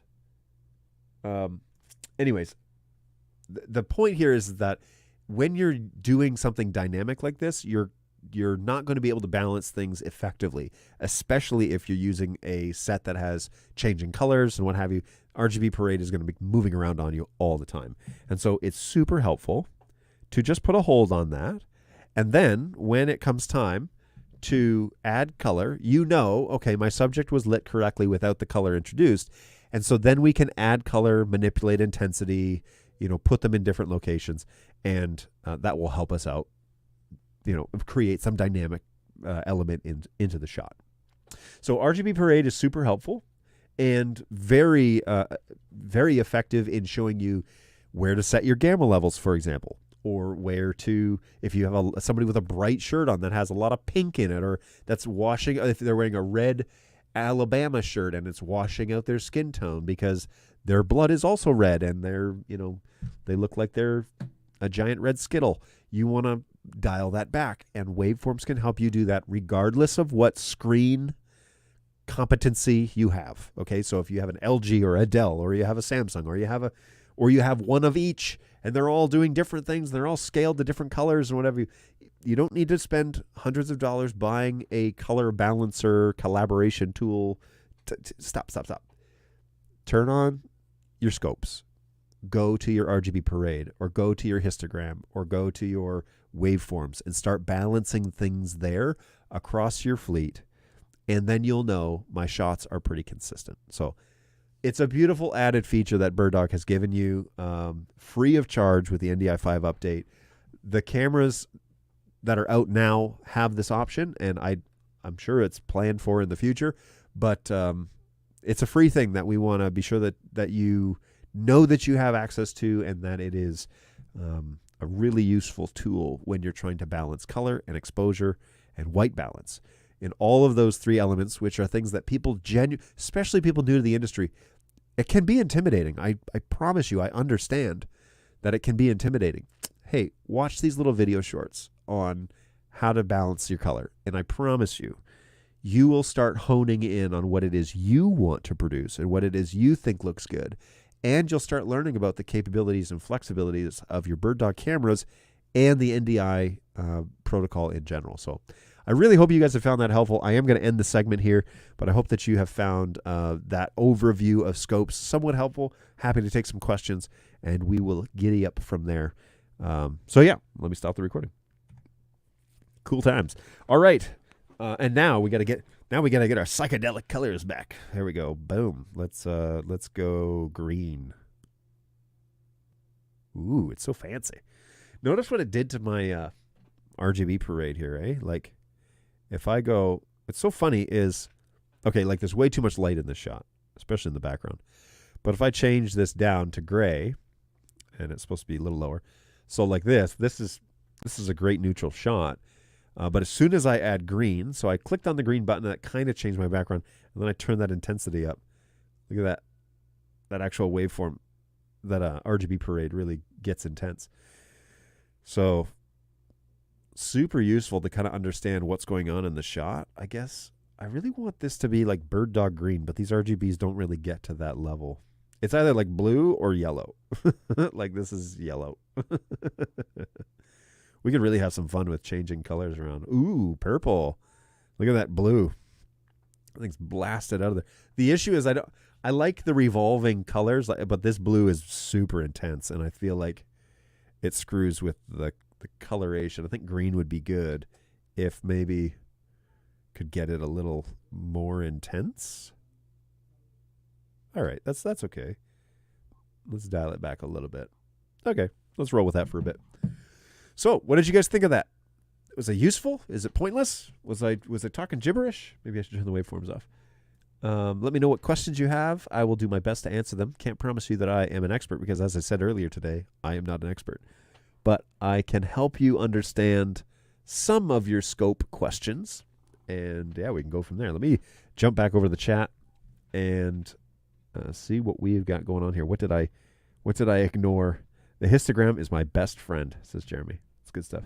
Art, yes, but there are still standards. There are some standards. It is helpful to know what the standards are. It's like when you understand the rules of art, then you're free to break them, right? But if you don't understand the rules of art, then when you break them, it's like a faux pas. So there you go.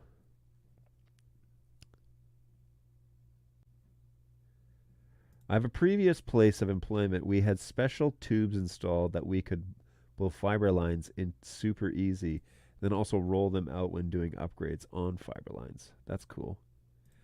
I don't know what blown fiber is. I got OM3, I believe. I'm pretty sure. Oh, I see your comment about blown fiber. No, we just got our regular conduit and cable trays so we can upgrade if need be. Hey, I love this, Bergdog John. Oh, thanks, man. I appreciate that. The original home show was the OG. It's true. I should try and find some footage from that show. I mean, I know there are videos on the knowledge database that show me in my home studio long ago. And technically, I could still do the show from there, but it's not as fancy as this one. That's for sure. Hello from Atlanta. What's going on, James? Welcome back. You were here last time. Thanks for hanging out with us today.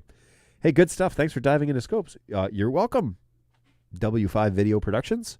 Thanks for coming by. I really appreciate that. Always a pleasure to have folks hanging out. And what I'm going to do is I'm going to cut up those recordings, and I will put them up on my Bird Dog John site kind of one at a time over the next few days. I'll just schedule them to launch, but that way it's not all overwhelming all at once, but that people can be exposed to things slowly.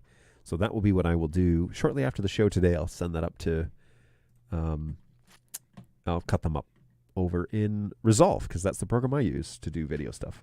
So good stuff. Yeah. So the other question, I guess, is what does it look like on the P200? So we should probably balance these because now these look different, eh? Like these are some different shots, that's for sure. So we should probably balance these and get them a little bit closer. So what we can do is we can turn on the RGB parade, and actually what I'll do first is I will turn on my histogram on the P4K. So that is here.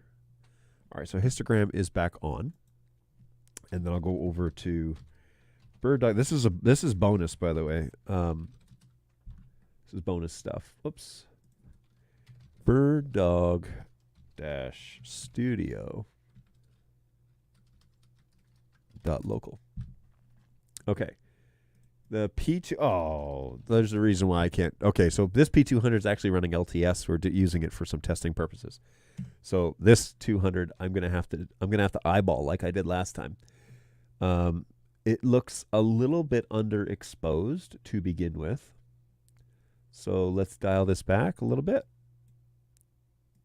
And if I go 1/30, there's a fair bit of lumens going on here in this shot because it's zoomed back, and so you're seeing a lot more of the light data in the shot.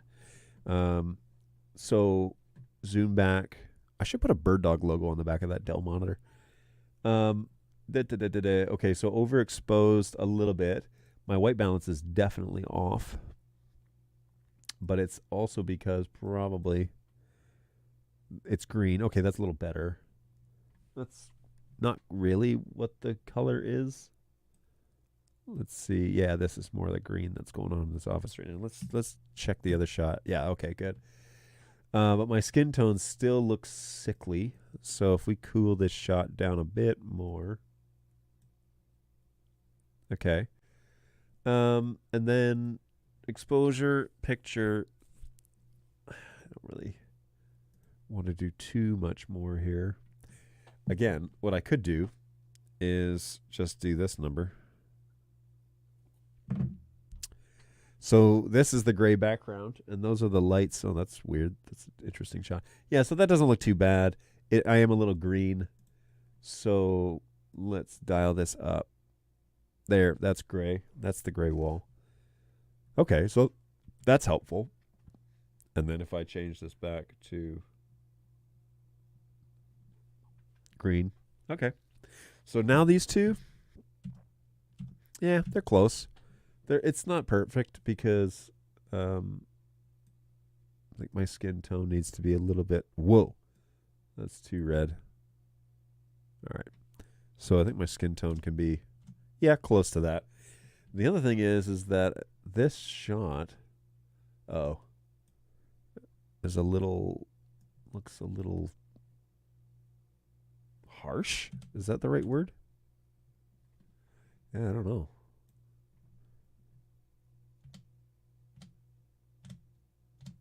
Huh.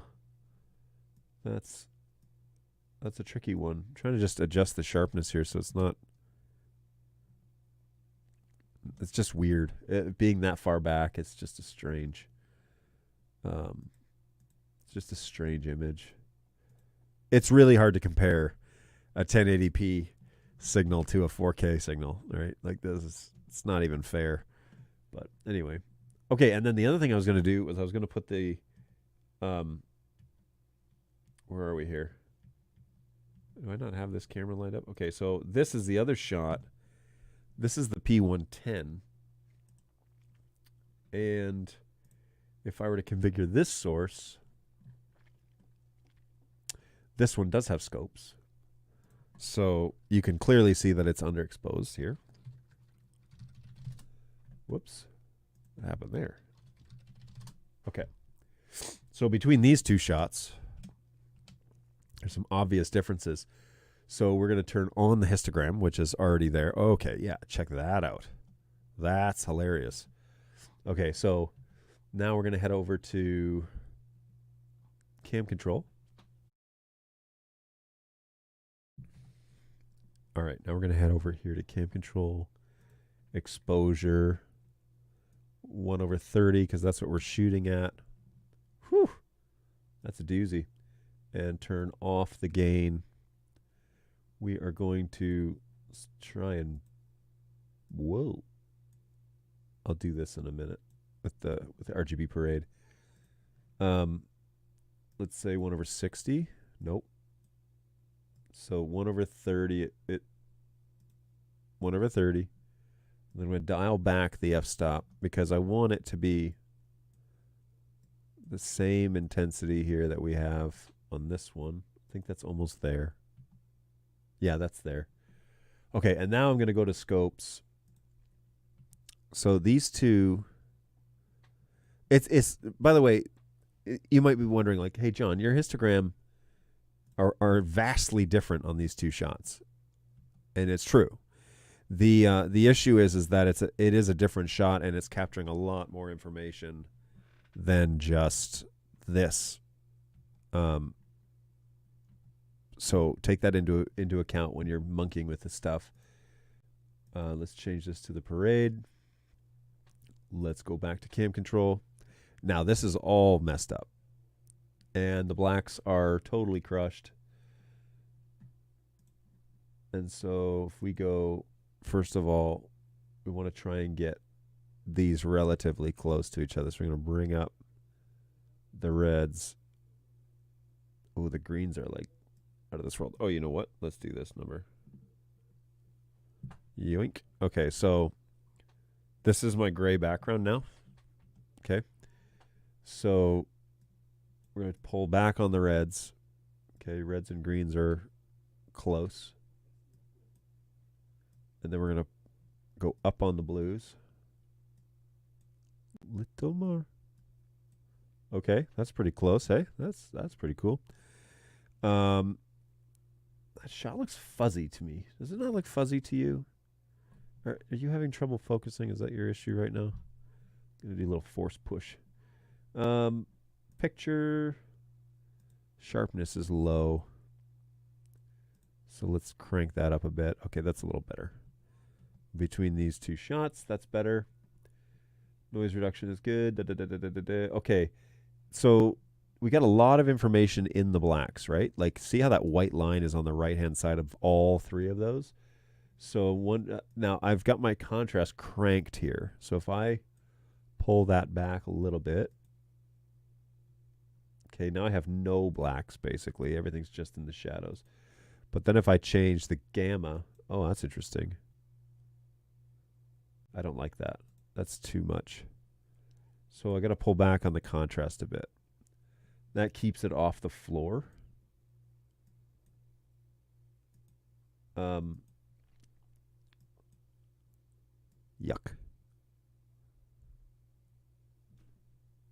It's a little red for me still. What was that? Oh. Yep, I had a little friend join me today. Wonder where he came from. Probably the ventilation.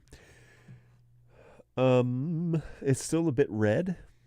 So we could manipulate that inside the color matrix, or we could just do that on the could try and manipulate on the white balance. So if we pull back on red slightly.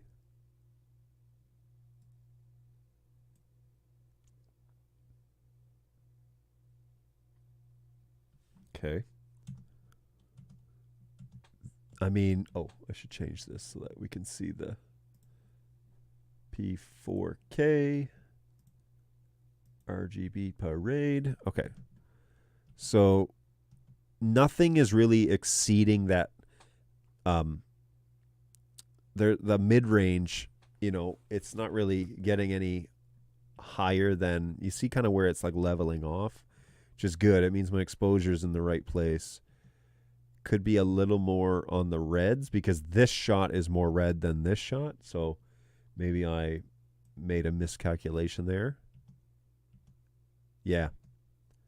That's really even. So, boom. I mean, that's great. So now we're going to screw with the waveforms a fair bit and add green to this shot.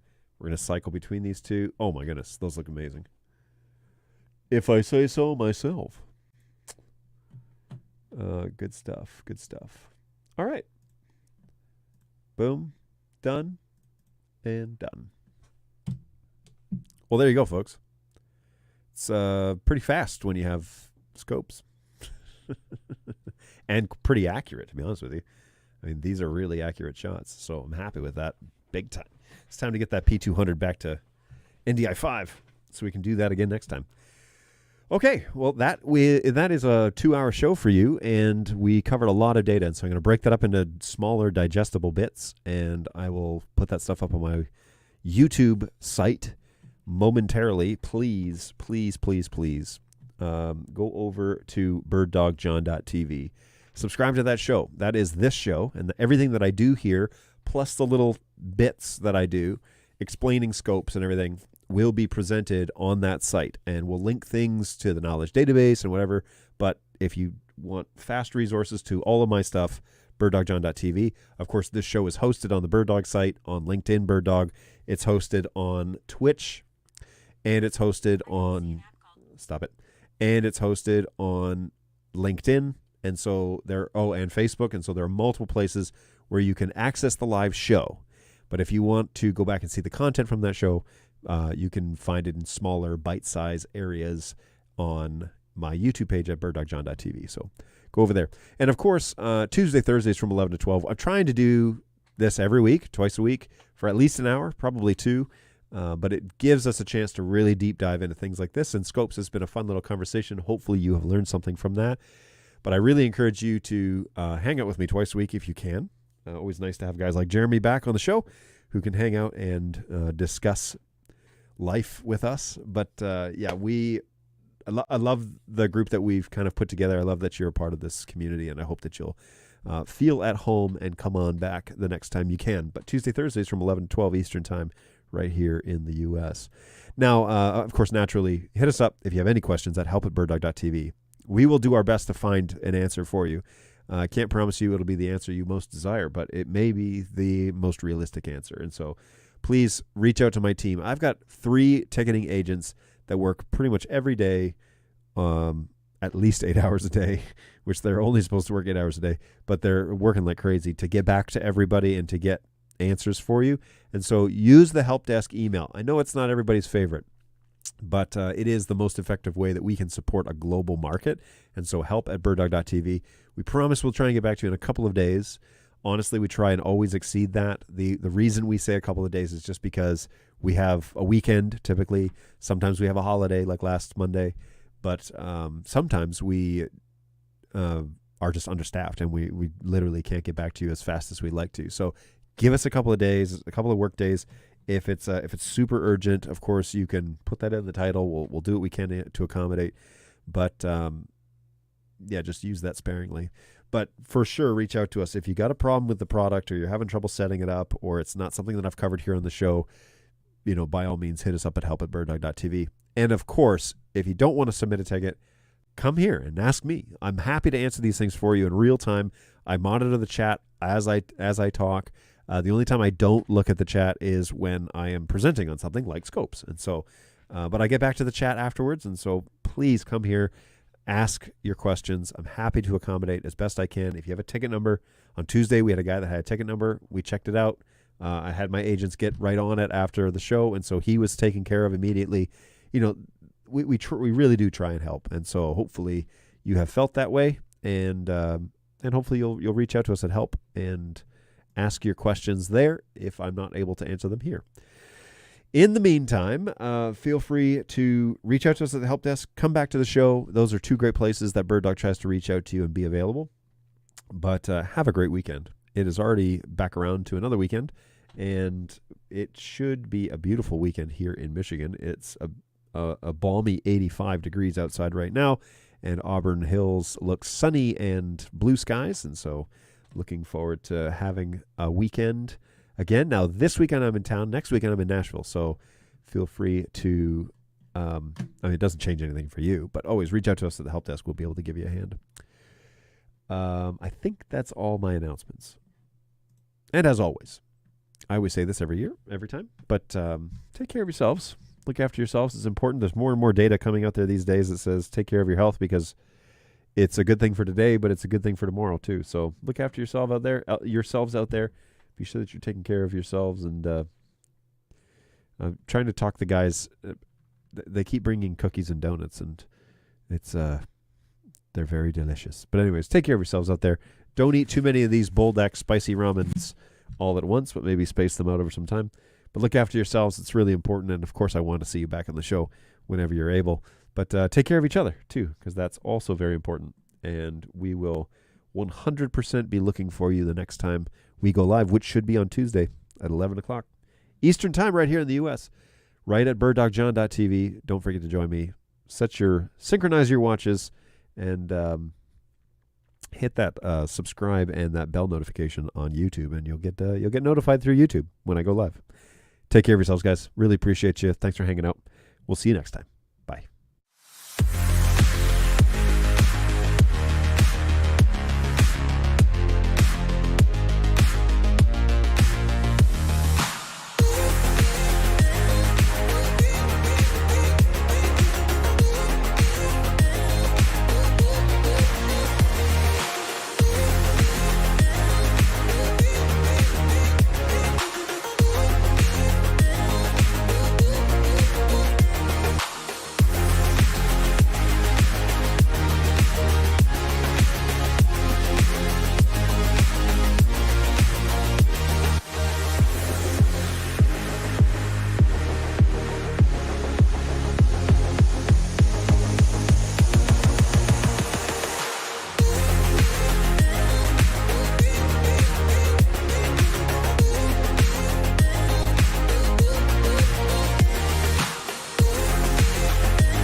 magic word.